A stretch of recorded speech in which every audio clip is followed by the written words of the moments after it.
Clear है? Same as expansion में होगा।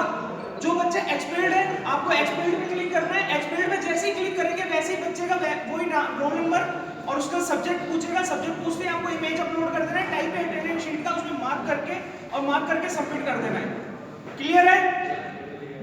इसके अलावा इसमें कुछ नहीं करना है। बस दो चीजें, एक चीज का ध्यान रखिएगा, ऐसा नहीं हो कि कोई बच्चा एब्सेंट है उसको आप एक्सपेल्ड में डाल दें। इस चीज का खास तौर से ध्यान रखिएगा। क्लियर है? बच्चा एक्सपेल हो जाएगा तो इसका डिटेल अपने आप बन जाएगा, ठीक है ना। एब्सेंट पे क्लिक करना है, एक्सपेल्ड पे एक्सपेल्ड दो ऑप्शन दिख रहे हैं, दैट इज क्लियर। एब्सेंट और एक्सपेल्ड। Now you proceed. हां, ये दो चीजें हैं।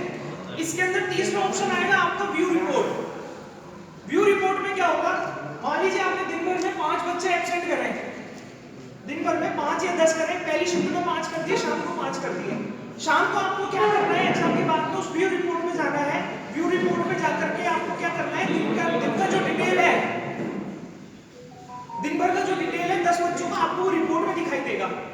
मान लीजिए किसी बच्चे को गलती से आपने डेटा गलत फिल कर दिया है, बच्चा था कोई और आपने किसी दूसरे बच्चे को एब्सेंट कर दिया है, ठीक है, एब्सेंट कर दिया, तो उसमें हम आपको डिलीट का ऑप्शन देंगे। उसको वहां से डिलीट करना है, दोबारा उसकी एंट्री करनी है और एंट्री करके उसमें नीचे लिखा हुआ आएगा डे फाइनल रिपोर्ट।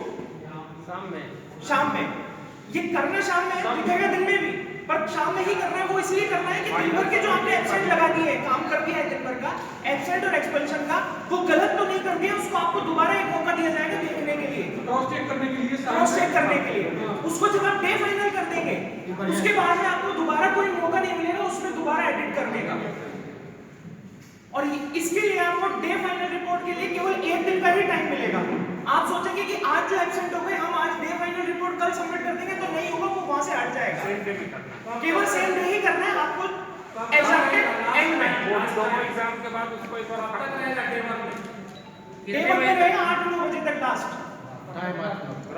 हाँ, इसके बाद में वो हट जाएगा। तो आप कोशिश करिएगा जैसे ही एग्जाम खत्म होता है तो सबसे पहला काम आपको क्या करना है, अपनी रिपोर्ट सबमिट करनी है। इसके अंदर जैसे ये चीज दिख रही है ना, इसी के अंदर यहीं पे ऑप्शन आ जाएगा आपको व्यू रिपोर्ट का। वेरीफाई करने के बाद फाइनल सबमिट एक बार करना है। फाइनल सबमिट वहीं से होगा। यहाँ से जैसे आपने एब्सेंट लगा दी, दिन भर में आपने 5 बच्चों को एब्सेंट कर दिया, यहाँ से एब्सेंट करते गए, फिर एक बच्चे एब्सेंट कर दिया, फिर एक बच्चे एब्सेंट कर दिया, दिन भर में आपके 10 बच्चे एब्सेंट हो गए, पहली और दूसरी पारी मिला करके। अब आपको क्या करना है, नीचे व्यू रिपोर्ट में जाना है, व्यू रिपोर्ट डाल करके देखना है कि मैंने कितने बच्चे एब्सेंट करे। नीचे जैसे आप 10 का काउंट पूरा होगा, नीचे सबमिट का ऑप्शन आएगा, डे फाइनल सबमिट का ऑप्शन आएगा। सबमिट के ऊपर आपको जाना है, अगर आपकी रिपोर्ट सही है तो उसको सबमिट कर देना है। सबमिट करते ही उन सब बच्चों की एब्सेंट हमारे पास में आ जाएगी। क्लियर है यहाँ तक?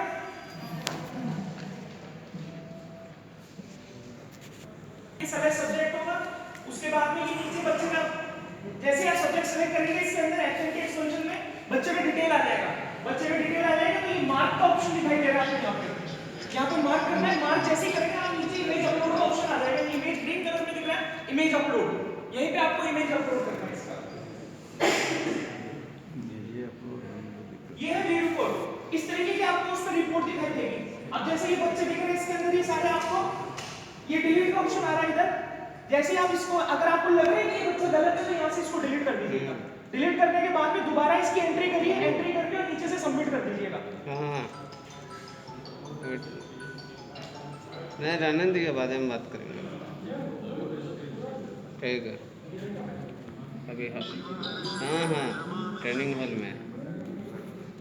उसके बाद में आपके पास में अच्छा ऑप्शन हो रहा आएगा है। Admit card correction report. ठीक है,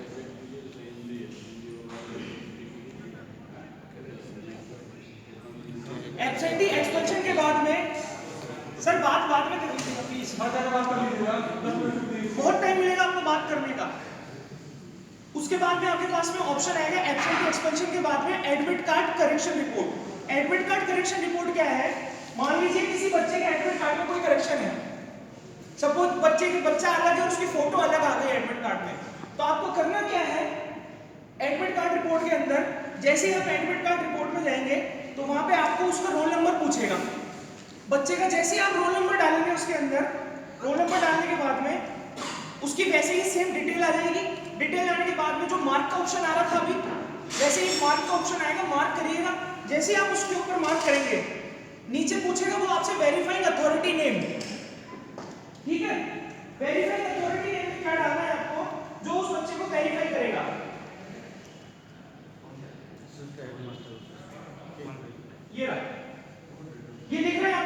verifying authority name. Verify authority कौन होगा? उस विद्यालय का टीचर है। सीएस को पेमेंट करता है वो। सीएस का किसी यूनिवर्सिटी का पेमेंट करता है, एक्स को तो एक्स होगा, फाइल करता है वाई होगा। ऑल सीएससी होगा। सीएस हां, वेरीफाइंग अथॉरिटी नेम अपना नाम डालेगा, इसमें अपनी डेजिग्नेशन डालेगा। सेकंड ऑप्शन के अंदर ये दो चीजें डालेगा। दो चीजें डालने के बाद में उसको क्या करना है, न्यू इमेज अपलोड करनी है बच्चे की। इसमें ऑप्शन आ रहा है आपके, तो बच्चा जिस विद्यालय का रहेगा उस विद्यालय का हेडमास्टर का वेरीफाई होना होगा। जिस स्कूल का बच्चा रहेगा उसके प्रिंसिपल ना करेंगे उसको। एग्जाम तो आपके सेंटर पे देने आएगा ना, है? हम तो उसी आधार पे करते हैं। एक एक बोलिए, ऐसे समझ में नहीं आएगा। हम तो उसी आधार पे करते हैं जिस विद्यालय का वो बच्चा होता है उस विद्यालय आप का उसको हेडमास्टर। आधार बनाइएगा, उस विद्यालय के जो प्रधान आपका कुछ आधार बना के दीजिएगा। एक वो काम तो नहीं कर देंगे। हां, वो जिस विद्यालय जिसने वेरीफाई करा है उस बच्चे को, मैं फाइल ये के बोल रहा हूं। और मानते ही नहीं मानते। जी करके सब देते हैं। कहिए ना जिसने उस बच्चे को वेरीफाई करा है, वो आपके सेंटर का बच्चा आया, आप सीरियस नहीं कीजिएगा। वही आधार पे रहता है। फिर यही बात है। जिसने उस बच्चे को वेरीफाई करा है, उस बच्चे का अथॉरिटी नेम और उसकी डेजिग्नेशन आप इसके अंदर डालेंगे। डालने के बाद में आपको क्या करना है, बच्चे का फोटो क्लिक करना है। बच्चा आपके सामने होगा उस टाइम पे, बच्चा आपके सामने होगा तो आपको क्या करना है, उसका इमेज अपलोड करना है। इसमें ऑप्शन आ रहा है नीचे, न्यू इमेज ऑफ स्टूडेंट। आपके सामने बच्चा होगा, आप उससे उसकी फोटो खींचिए, फोटो खींच करके और यहाँ पे अपलोड करिए। ठीक है। सेकंड ऑप्शन क्या है, बच्चे का आइडेंटिटी प्रूफ, स्टूडेंट का आइडेंटिटी प्रूफ। कैमरा भी है और गैलरी भी है। अगर आपके पास में गैलरी है तो गैलरी में से उठा लीजिए। अगर गैलरी में से नहीं खींचा हुआ है तो डायरेक्ट फोटो खींच करके अपलोड कर दीजिए। व्हाट्सएप पे करते हैं ना, मतलब करंट स्टेटस एकदम कैमरा पे नहीं कर रहे हैं। हाँ बस वही है, वही व्हाट्सएप वाला सिस्टम ही है। गैलरी से भी ले लो, कैमरे से भी ले लो। इसमें आपको लगे सहूलियत दोनों ऑप्शन इसलिए दिए हैं आपको, सुन लीजिए, क्लियर फोटो है। दोनों ऑप्शन इसलिए दिए हैं क्योंकि नहीं मान सकते कि किसी के पास में अच्छा फोन हो उस टाइम पे, तो वो क्या करेगा, दूसरे के फोन से फोटो खिंचा करके अपने फोन में शेयर करेगा और गैलरी से उठा करके इसमें अपलोड कर देगा। ऑप्शन बढ़ गया। इसीलिए हमने दोनों ऑप्शन लिए हैं, क्योंकि हमको फोटो क्लियर चाहिए, एकदम क्रिस्टल क्लियर कि बच्चा दिखे और कॉपी दिखे, उसके अटेंडेंस शीट दिखे। अगर फोटो क्लियर नहीं आएगा तो बच्चे का रिजल्ट टूट जाएगा। एक बात ध्यान दीजिए आप। तो फोटो जब भी खींचिए लाइट के नीचे खींचिए, जो लाइट जल रहा है वगैरह खींचिए यार, और कुछ नहीं खींचिए। ठीक है। उसके बाद में थर्ड ऑप्शन इसके अंदर आ रहा है अपलोड लेटर। अपलोड लेटर में क्या है, जो नीचे दिया हुआ है, अगर बच्चे के पास में किसी भी तरीके का वेरीफाइड कोई लेटर है, जैसे कि मान लीजिए वो बोर्ड से लिखवा करके ले आता है कि ये बच्चा मैं हूँ या कोई और है, किसी भी तरीके का वेरीफाइड कोई लेटर है, वो लेटर आपको इसमें अपलोड करना है। उसका साइज भी रहेगा क्या सर? काई का साइज, फोटो का क्या एमबी वैसा साइज? कोई साइज नहीं है। आप अपने फोन से सिंपल फोटो खींचिएगा और उसमें डालिएगा। फोटो क्लियर होना चाहिए बस, साइज मैटर नहीं कर रहा है यहाँ पे। अच्छा सर, जैसे बोले कि वो दिल्ली से ऑथराइज्ड करवा के आ रहा है, अब सुन लीजिए, पूरी बात मैं बता देता हूँ आपको। लेटर क्या है, लेटर के आगे देखिए लिख रहा है ऑप्शनल। लेटर के आगे, जरूरी नहीं ना। अरे यार बोलने दोगे जब तो समझाऊंगा। पहले मेरी बात खत्म कहा करो है तो तुम उसके बाद बोलते आपको सुनिए सवाल ना, करना। केयरफुली सुनिए ना, बोलते हैं कहा के। लेटर के आगे लिख रहा है ऑप्शनल। ऑप्शनल लेटर में क्या है, इसका ये मतलब है कि अगर किसी बच्चे के पास में लेटर है तो ठीक है, नहीं है तो कोई जरूरी नहीं है उसका अपलोड करना। अगर उसके पास में है तो आप अपलोड करेंगे, पर ऊपर के दोनों ऑप्शन, उसकी फोटो और उसकी आईडी, ये मैंडेटरी है, ये आपको करनी ही करनी है एडमिट कार्ड करेक्शन के अंदर। लेटर है तो डाल देंगे, नहीं है तो कोई दिक्कत नहीं है, पर ये दो चीज तो आपको अपलोड करनी है बच्चे के करेक्शन के साथ में। क्लियर है यहाँ तक? आईडी में क्या सब हो सकता है? आईडी के अंदर जैसे बच्चे का आधार कार्ड होगा या उसका स्कूल का आईडी होगा। अब बच्चे के पास में राशन कार्ड, पैन कार्ड या पासपोर्ट तो होगा नहीं, या स्कूल का कोई आईडी होगा या उसके पास में उसका आधार कार्ड होगा। ये दो चीजें आपको इसमें डालनी जो वेरीफाइड होनी, जेन्युइन होनी चाहिए। बैंक अकाउंट भी चल सकता है। नहीं, बैंक अकाउंट नहीं चलेगा, बच्चे का आईडी नहीं चलेगा। पासबुक लेकर के नहीं आएगा बच्चा वहां पे एग्जाम सेंटर पे, बैंक अकाउंट नहीं।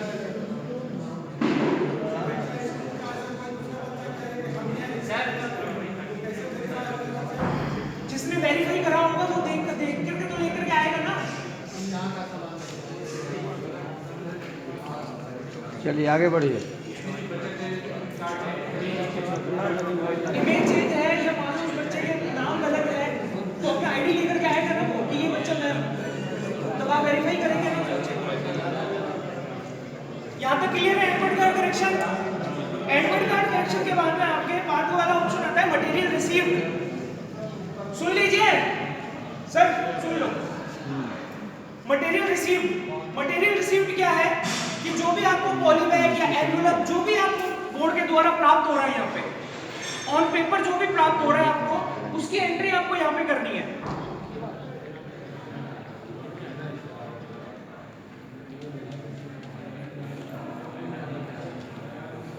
मटेरियल रिसीव्ड इसमें करना क्या है आपको, जो भी total envelope, total polybag, small cartoon और बिग कार्टून जो भी आपको रिसीव हुए वो आपको यहाँ पे एंट्री डाल करके और सबमिट कर देना है, और कुछ नहीं करना है इसके अंदर आपको। और ये आपको रिपोर्ट सबमिट करनी है एंड ऑफ द एग्जाम। जैसे मान लीजिए सोमवार से लेकर शनिवार तक का आपका एग्जाम है, तो शनिवार की शाम को जब आप रिपोर्ट बनाएंगे तब इसको सबमिट करेंगे।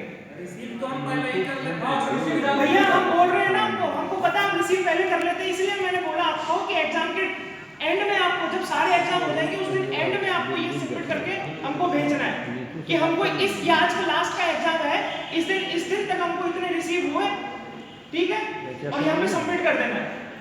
ये क्लियर कर लीजिए, एग्जाम शुरू मंडे को सैटरडे को खत्म हो रहा है, यो रिपोर्ट सैटरडे को नीतूश बात कर लीजिए, मतलब आपने सेंटर को कितना का नीतूश कर लीजिए ना बता। हाँ हाँ, जो आदमी जो है आपको जो रिसीव हो गया है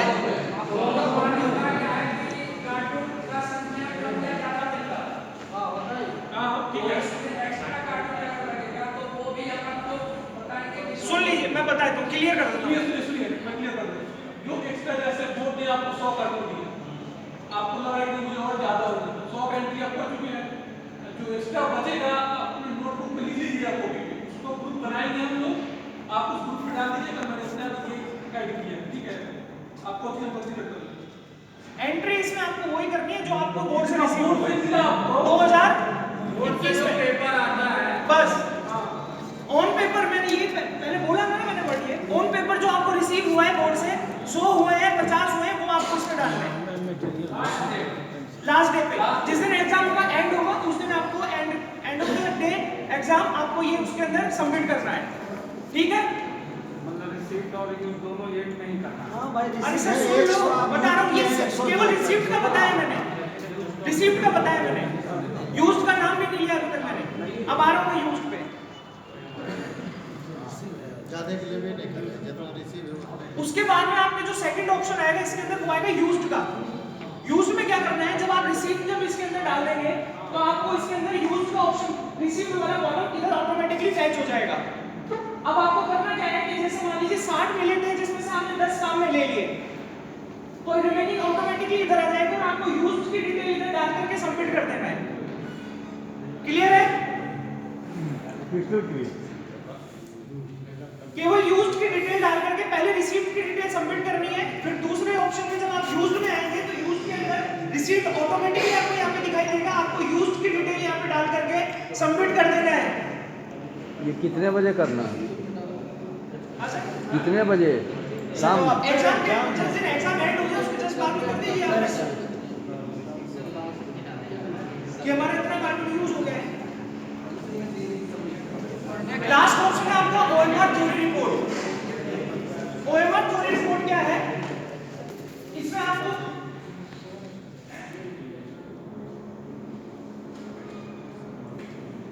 ओएमआर थ्योरी रिपोर्ट, इसके अंदर आपको ओएमआर बुकलेट डिटेल्स दिखाई देगा।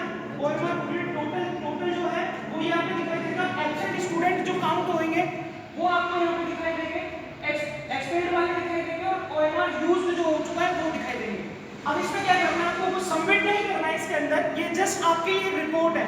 मान लीजिए आपके सेंटर में 100 बच्चे हैं, 100 में से आपने 10 एब्सेंट कर दिए, तो ऑटोमेटिकली जनरल सी बात है कि आपके पास में 90 ओएमआर आपने यूज करी है और 90 थ्योरी जो बुकलेट होती है वो आपने यूज करी है और 10 आपकी अनयूज्ड में बच गई है। वो आपको जैसे ही आप यहाँ पे सब्जेक्ट सेलेक्ट करेंगे ऑटोमेटिकली यहाँ पे रिपोर्ट दिखाई देगी आपको। यहाँ पे सबमिट कुछ नहीं करना है, सिस्टम अपने आप उठाएगा कि आप कितने बच्चों को एब्सेंट कर रहे हैं, तो ऑटोमेटिकली आपके पास में इतना यूज्ड और इतना अनयूज्ड बच जाना चाहिए। अगर ये गलत दिखाई देता है आपको कि आपके पास में मान लीजिए 11 बच रही है बुकलेट, आपके हिसाब से 10 बचनी चाहिए थी और 11 बच रही है, तो इसका मतलब है कि आपने एब्सेंट और एक्सपेल्शन में कहीं पे गलती करी है। इतना ही है इस बार एप्लीकेशन। थोड़ा सा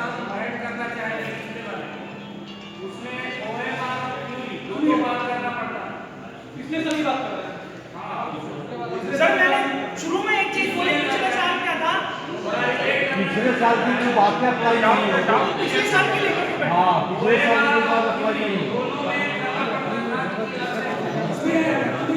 क्या बोला शुरू करने का पिछले साल का तक जो है ये लेटेस्ट करके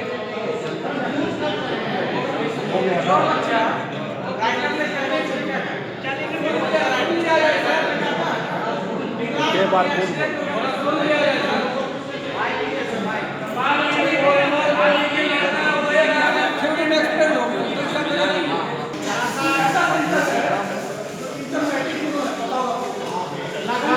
ये हुआ कि कॉपी और एमआर का वो रिपोर्ट